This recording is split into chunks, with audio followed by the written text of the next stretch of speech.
Let's go Dolphins! What I'm about to reveal could completely change your perspective on this draft.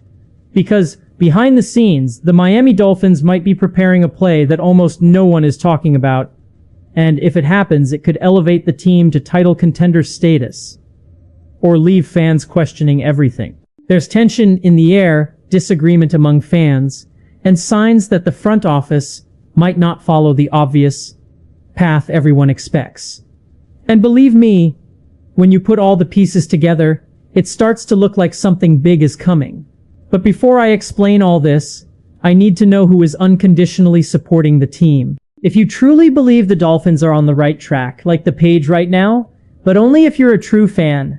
And I want to see something in the comments too. Write this right now. Go Dolphins! I believe in this team. Now let's get into what's really happening. According to one of the most talked about projections this week, Miami enters the draft with a massive opportunity. 11 total picks, including 7 within the first 3 rounds. That's not just flexibility, that's power. This front office has the ability to reshape multiple areas of the roster in just one weekend. But here's the issue, they have to get it right. One glaring weakness that keeps coming up in evaluations is the secondary. Last season, opposing quarterbacks completed a staggering 72% of their passes against Miami. That's not just bad. It was the worst in the entire league, and one of the worst marks in recent NFL history. When you look at departures like key defensive backs no longer being part of the roster, it becomes painfully obvious. Cornerback is not just a need, it's a priority. That's why names like Mansour Delaney are starting to gain traction in projections. Let's go Dolphins! What I'm about to reveal could completely change your perspective on this draft. Because, behind the scenes, the Miami Dolphins might be preparing a play that almost no one is talking about. And if it happens, it could elevate the team to title contender status. Or leave fans questioning everything. There's tension in the air, disagreement among fans, and signs that the front office might not follow the obvious path everyone expects.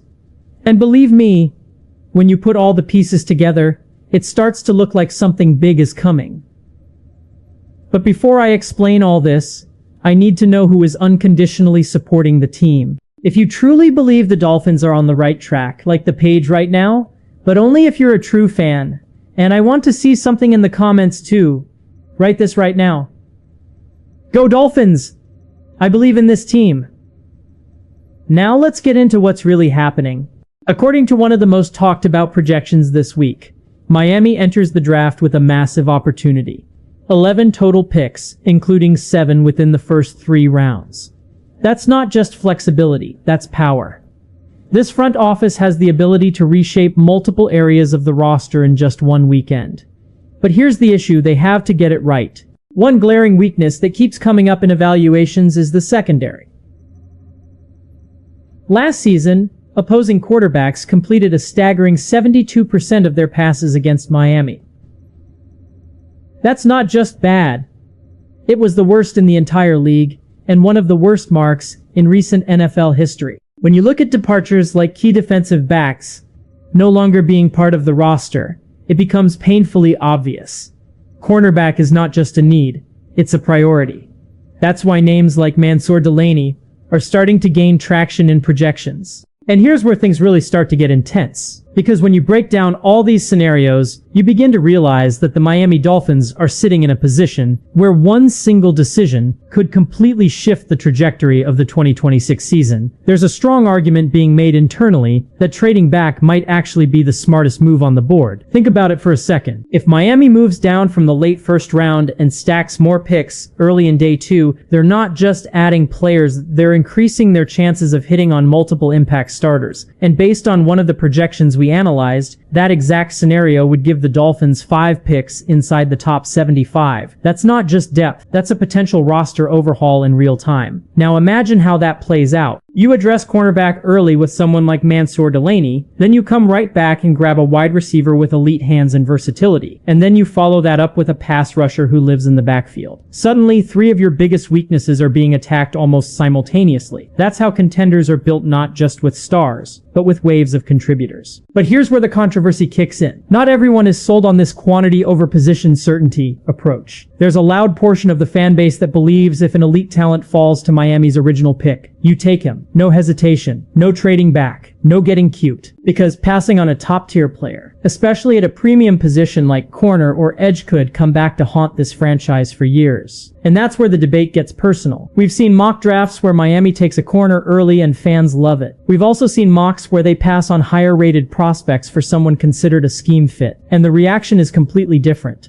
There's even disagreement when it comes to wide receiver. Some fans think it's a sneaky priority, while others believe it should be addressed much later. Then you look at the defensive side again, and the numbers don't lie. Allowing over 70% completion rate last season wasn't just a bad stretch, it exposed a structural weakness in coverage that opposing teams exploited week after week. If that isn't fixed immediately, it won't matter how much the offense improves. And don't overlook the pass rush conversation either.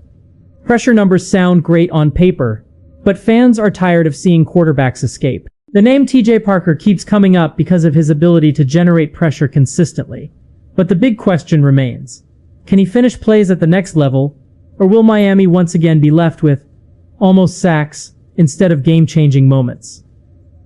Now let's talk about something that's flying under the radar but could explode on draft night. Internal flexibility. With so many picks, Miami has the ammunition to move anywhere. Up, down, or even back into the first round if they trade out initially. That opens the door to aggressive strategies that most teams simply can't execute. And that's why this draft feels different. It's not just about filling needs. It's about identity. Are the Dolphins building a fast, aggressive defense? Are they doubling down on offensive firepower? Or are they trying to balance everything and risk not fully solving any one problem? Because let me tell you something, the decisions made in this draft won't just impact week one. They're going to define how this team competes against the top contenders for the next several seasons. And this is exactly why the tension keeps building. Because inside the war room of the Miami Dolphins, every scenario is being mapped out in real time, and every option comes with risk.